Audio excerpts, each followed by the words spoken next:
okuzisitula ngenda kugenda mu bakama baffe abalala emikwano gaffe n'ekyofa basitule naye okuteekako amabaati nze nja kuziteekako amabaati zonna.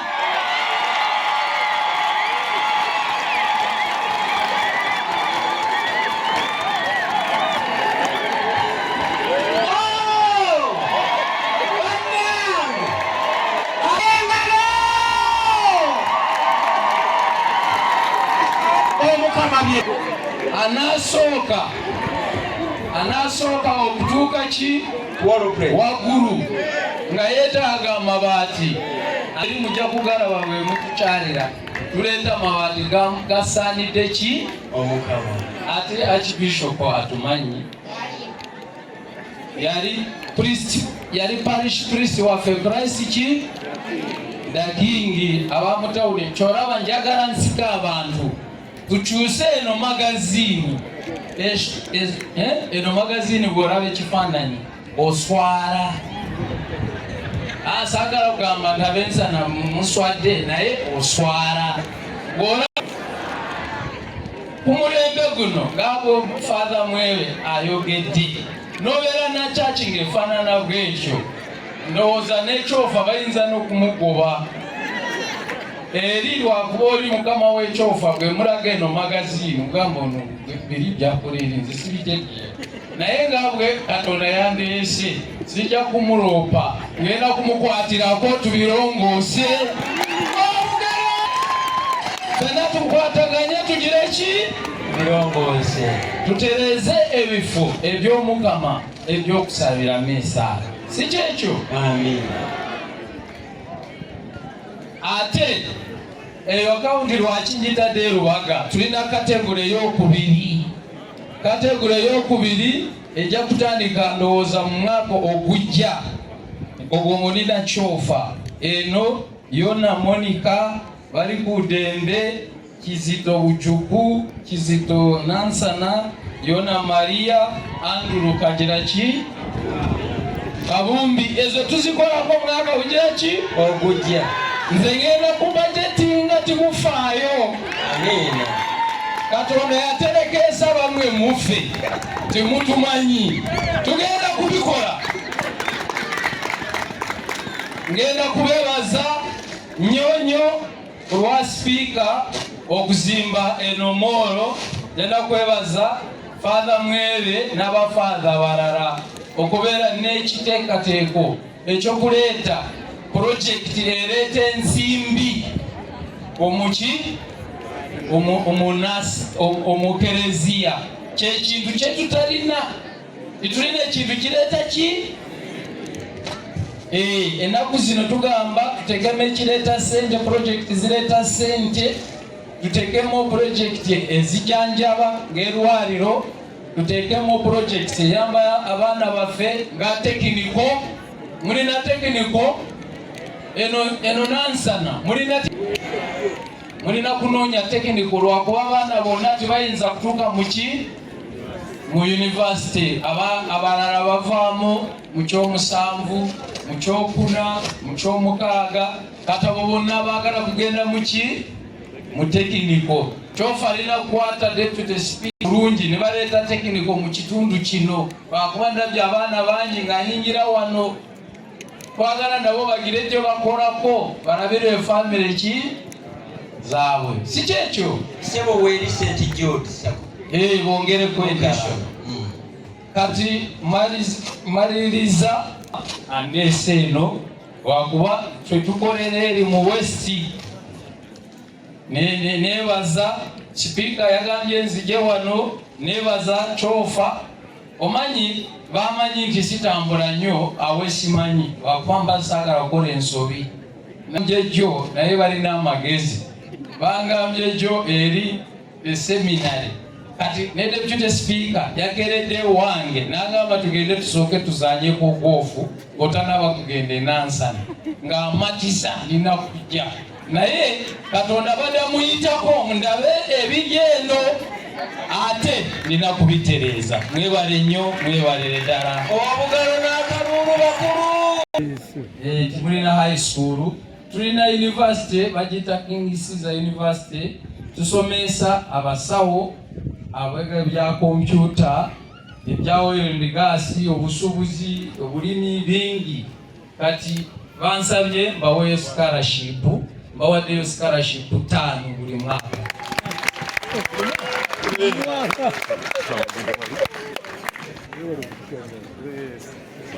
Speaker of Parliament ekifaananyi ky'amaka amatukuvu babimpadde bitunda naye nze neetumiikiriza mbibawadde buwi bwe mumanyize munampa oba munansangawo simanyi. Sebo nga ngenda muganda waffe wano ambassador Kwirino ajja kukikirira nga siriiwo era ajja kutuyamba kubanga twala kaadi ezireta ssente mu akawunti eyo tugenda okukola ey'okutunguula parish eno ye Nansana. Mwebalire nnyo mwebalire ekyamati ya Mulumba ekyaloweza ku kifaananyi kya tukuvu Nazaaleeti. Mwebalire nnyo mwebalire ddala. Ekyo kiwedde. Ssaabasumba osobola okuddayo n'otuula bannabyavude omugole mu kisenge tumuwekunga era nja kusaba abasooka abalala bagende mu maaso.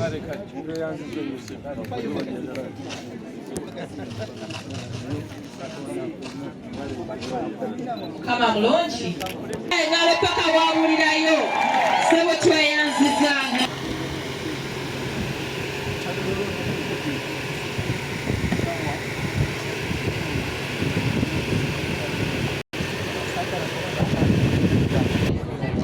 Obudde bonna amanya nze Fausta Nalubega Bitaaga eyabeesimbi ntambudde ne deputy wange Honorable Katopo era naye nga mukristo wano. Ssebo Ssaabasumba bingi tubikoze, tulina ligasegole ez'abavubuka obbawa emirimu bandi tubawadde. Bwana mukulu bwe yatuwandiikira ku nsonga eno era bwe twatutte ng'executive ne tugaa nti emiliyoni 4 bigende okulantula makinga oluguudo abagenda okubeera projekiti yaffe. Era miliyoni ez'ebina zigenda kukola okugatta Nansana East ate tujje Koima Road kuba tujja kuba twetaaga okugikonjestinga jam. Era ng'omulimu ogwo Ssebo Ssaabasumba gugenda kutandika mu mwezi ogw'omusanvu omwaka guno. Ate era tukubiriza abantu baleke kuzimba mu kkubo. Kanso bwe neeba esiimye badde baluyita Mpanga Road tuyinza okugamba nti tuyite Church Road kubeera kitwatadde mu bajeti yaffe.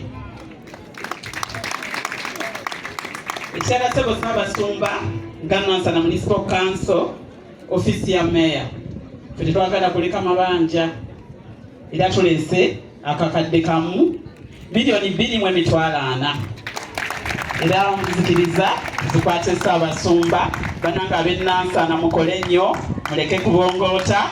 Nansana ya mirembe obukulembeze obulimu omukyala bakitte tubadde bulungi n'abakulembeze abayi ate kyali kizibu tewooza nnyo ne faazo tuwaliiseyo essaawa 7 ngale bonna b'okola nabo mwebale nnyo mwebalire ddala. Wabiddewo kasozi faaza mwebe abeenyumiriza Akati katusooke na busoosi ensaawo za sementi ozaagala 150. za sementi 150 wenzaagalya wezituukira. Mwebale nnyo mwebalire ddala. Famire eno siina gyogerako kasamanya bagogedde gwe mubasanga nga mubawulira ku kajjango. Mwebale nnyo mwebalire ddala. Ssebo faaza mwebe era genda kuzzaako Ssebo ambassador Faaza mwebe ne Archbishop ngenda kuwa contribution ku kizimbe kyendabye naye njagala munyigire Minister Tofa. Minister n'omugamba yita abantu tobayita nga pate yancha n'omuyita leero. Thank you. Singa yampise yangamba dda mbadde nange ngenda kukola wano oluusi nga King Caesar kyakoze naye yangambye jjo nangamba mperekerako tugende ne mugamba ngenda kugezako nzije naye era nze ngenda mumulopa wa president oba bamugobe ng'oli wakisa kubanga bw'olaba ekintu faaza mwebe kyataddeko bw'olaba artistic impression n'olaba n'emyaka ya faaza mwebe gwe towulira essanyu laba emyaka gy'alina n'ekintu ekyalina mu mutwe faaza mwebe tomanyize kumanyidde ebbanga ekyo tomanyi era ekyandeese ku bintu by'okola n'engamba nange kangende nyambeko faaza mwebe neyanziza nnyo essimu Obugalo basadde okuta kyokola era mbadde nsaba olw'okuba minisita ono tali serious ku kakiiko akanoonya abantu abazimba ekizibu abanoonya ssente oteekeko neyanziza nnyo essimu olw'ekitabo ky'abagenyi omukulu ono yawandiiseemu n'awandiiseemu faatha byange biwedde banangobesa luki naye njagala mbasabe ekintu kimu bapalamenti ne bakansala bamemba ba palamenti abajja wano okwejjako ku bantu n'olwo emitwalo 2 emitwalo 3 kizimbe gwe tutateekamu amaanyi ffe tulina okukizimba nnyo engalo n'enduulu abapalamenti balina okutulabira eri abantu abakulu babatuyitire tukole sente naye bw'ojja wano n'emitwalo 2 n'ogamba ngenze ate n'obinca n'okomawo ng'oyagala kalulu nkuleetera obukadde 5 kashi neyanziza nnyo omugamba akunkumirira kuwangaaze n'obutujirivu wakwe lino ebinaadako akuwolereze tugenda kunteeka ku kakiiko tujja kumobilizinga tulabe ng'ekizimbe kino kiwedde tulabirawa ono yampise leeti naye abeere nga nkiikirira namwebale nnyo mwebalire ng'abategesi